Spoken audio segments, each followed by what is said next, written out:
ఇక్కడ డిస్టర్బెన్స్ గా ఉందని గెస్ట్ హౌస్ లో ప్లాన్ చేస్తారా?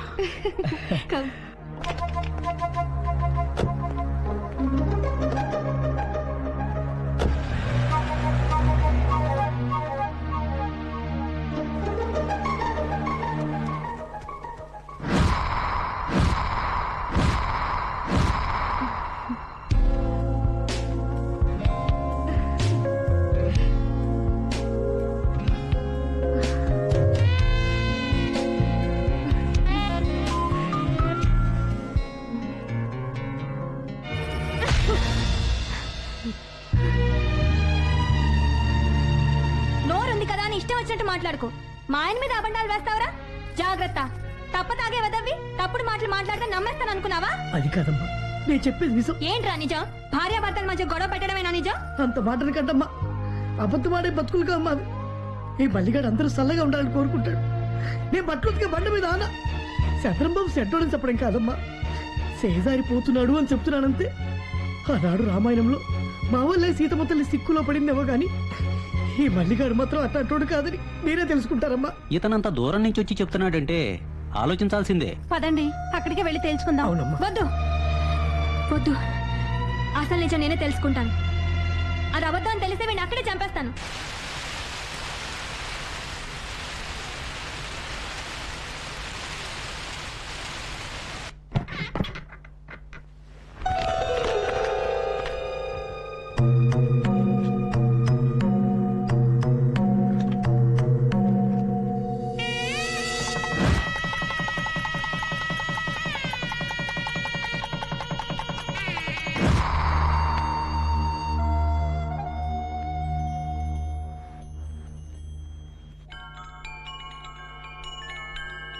యాండి, ఈ చైనీస్ బెల్స్ చూడండి. నీ మెడకం సూట్ అవుదేమోనే. జోకులొద్దు. ఇది ఇంట్లో కట్టుకుంటే దుష్టగ్రహాలు ఏమీ రాకుండా హాయిగా ఉంటావంట.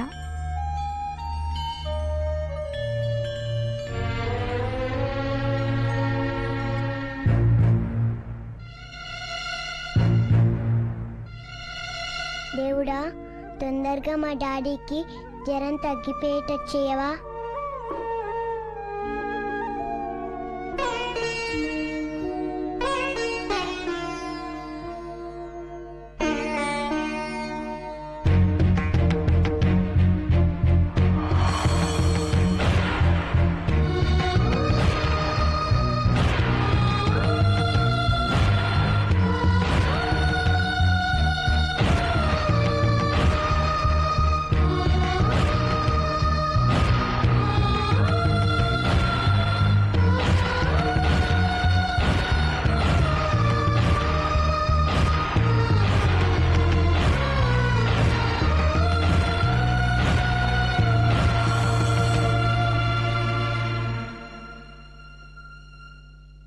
Chandu, cheer up man, cheer up. Had a very nice time. నాకు ఫ్లైట్ టైం అవుతుంది, నేను బయలుదేరుతాను.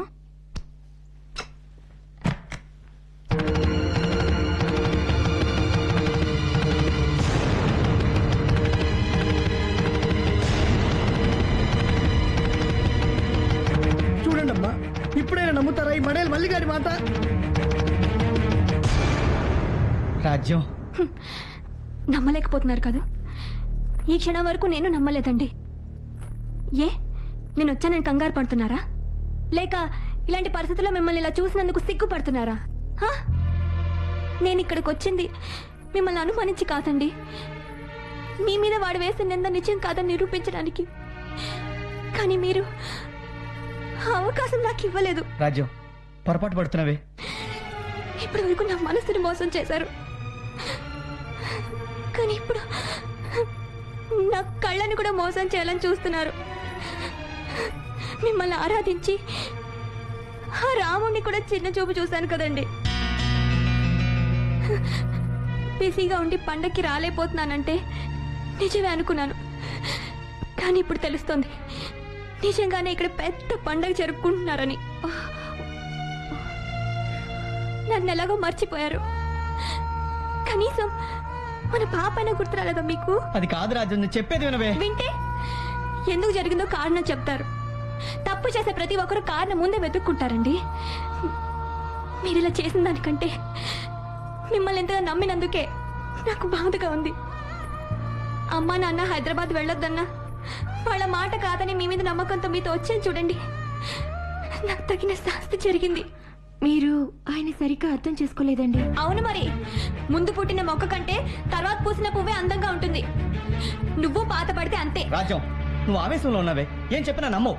అందుకే నేనేం చెప్పి నమ్మించలేను నిన్ను. నమ్మే వాళ్ళుంటే ఎన్నిసార్లైనా మోసం చేయొచ్చు.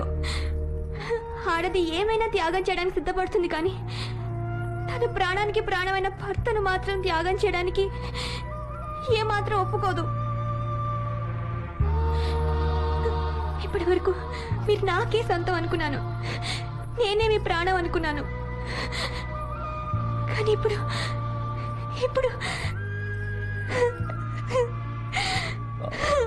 రాజ్యం, ముట్టుకోకండి. మీకు ఈ జీవితమే హాయిగా అనిపిస్తే ఈమెతోనే సంతోషంగా ఉండండి. దయచేసి ఇంకీ ఆడతాను జీవితంతో ఆడుకోకండి.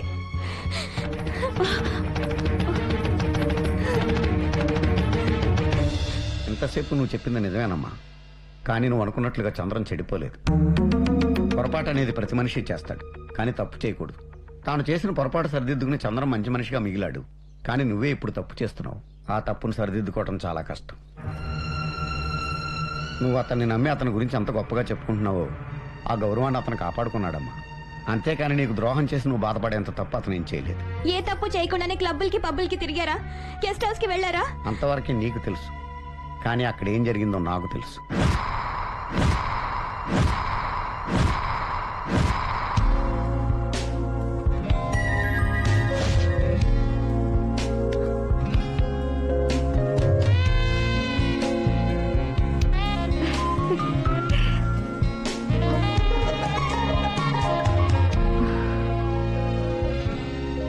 నా లైఫ్లో ఫస్ట్ టైం డిస్టర్బ్ అయ్యాను. రియలీ?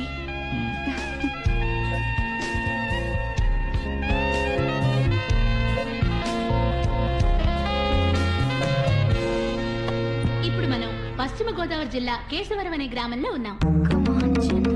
ప్రతి సంవత్సరం ఈ ఊళ్ళో దసరా పండుగను ఎంతో సరదాగా జరుపుకుంటారు. ఈ రోజు ఈ పండుగ సందర్భంగా పెళ్ళంటే నూరేళ్ల పంట అనే ప్రోగ్రాం లో భాగంగా భార్యాభర్తల మధ్య అన్యోన్యత గురించి కొందరు మహిళల యొక్క అభిప్రాయాన్ని ఇప్పుడు మనం తెలుసుకుందాం. మీ పేరండి? సరితండి. మీ పేరండి? లక్ష్మీరాజ్యం. మీ పేరు? దుర్గా. మీ మిస్సెస్ కదా? మీ పేరు? జయ. జయ గారు, మీ భర్త గురించి మీ అభిప్రాయం చెప్తారా? పెళ్ళంటే నూరేళ్ల పంట అంటారు పెద్దలు, కానీ నా బ్రతుకు కిచెన్ రూమ్ లో వంట. ఇంకా చెప్పాలంటే గ్యాస్ మంట. భర్త అనేవాడు జీవిత భాగస్వామి కావాలి, కానీ జీవితాంతం బాధించేవాడు కాకూడదు.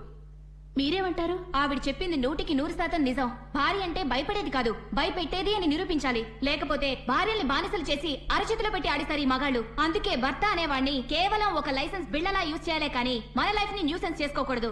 జై మహిళా మండలి, జై జై మహిళా మండలి. రాజ్యం గారు, ఇప్పుడు మీ అభిప్రాయం చెప్తారా? చిన్నప్పుడు మా అమ్మ గోరింటాకు పెట్టి అది బాగా పండితే మంచి మొగుడొస్తాడని చెప్పేది. అది నా పెళ్ళయ్యాక నిజమైంది.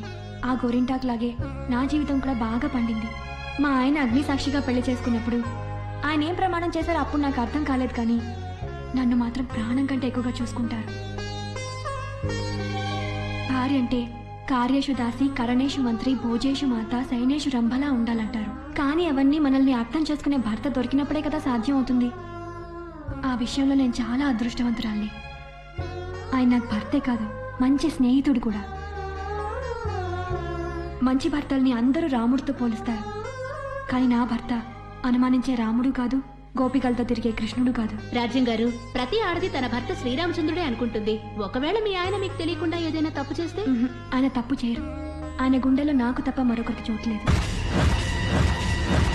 ఆయన నోట నా పేరు తప్ప మరో స్త్రీ పేరు పలకదు. ఆయన చెయ్యి నన్ను తప్ప మరో స్త్రీని తాకదు. ఆయన చూసే అద్దంలో కూడా నా ప్రతిరూపాన్నే చూస్తారు. అందుకే ఆయన నాకు దేవుడు. ప్రేక్షకులకి దసరా శుభాకాంక్షలు తెలియజేస్తూ పెళ్ళంటే నూరేళ్ల పంట కార్యక్రమాన్ని ఇంతటితో ముగిస్తున్నాం. It's okay. Sorry, extremely sorry. కల్లో కూడా నా గురించి ఆలోచించే నా భార్యను మోసం చేశానంటే ఛా, నా మీద నాకే అసహ్యం వేస్తుంది.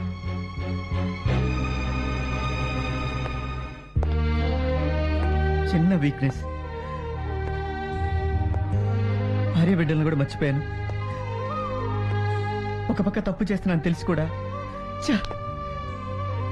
ఎందుకు ఇలా అయిపోయాను? తప్పు నాదే ఉంది కదా. లేదండి, తప్పు మీది కాదు, నాదే. నేను నిగ్రహంగా ఉండుంటే మనం ఎంత దూరం వచ్చి ఉండేవాళ్ళం కాదు కదా. సూసైడ్ చేసుకునేవాడు కూడా ఒక్కసారి ఆలోచిస్తే చావలేడు. తప్పు చేసినవాడు కూడా అంతే. భార్యాభర్తల బంధం ముందు ఈ క్షణికావేశాలు నథింగ్ అండి. మీ భార్య గురించి ఇంత మంచిగా ఆలోచించి మీరు నా కోసం ఇలా మారిపోయారంటే నా మాటలు, నా బిహేవియర్ ఇండైరెక్ట్ గా మిమ్మల్ని డిస్టర్బ్ చేసుంటాయి. I'm really sorry. లేదండి, నేనే చాలా చండాలంగా బిహేవ్ చేశాను. I'm really sorry. ఫీల్ అయ్యేంత తప్పు మీరేం చేయలేదు. నిజంగా మీరు అనుకున్నట్టు ఎంజాయ్ చేయాలనుకుంటే టీవీ చూసిన తర్వాత కూడా మానేవారు కాదు. ఇంట్లో భార్యని పెట్టుకుని బయట ఎంజాయ్ చేసే మగాళ్ళు ఎంతో మంది ఉన్నారు. మీరలా కాదని నిరూపించుకొని నాకింకా నచ్చారు. జీవితంలో ఎన్నో సంఘటనలు ఎదురవుతుంటాయి. అవన్నీ మనం అనుకుంటే వచ్చేవి కావు. కొన్ని అన్ఎక్స్పెక్టెడ్ గా జరుగుతాయి. ఇది మీ లైఫ్ లో జరిగిన ఒక చిన్న యాక్సిడెంట్ అనుకొని మర్చిపోండి. నేను మర్చిపోయినా నా రాజ్యానికి ఈ విషయం తెలిస్తే నన్ను క్షమిస్తుందా అండి? అదమ్మా జరిగిన విషయం. రామ్మా లోపలికి.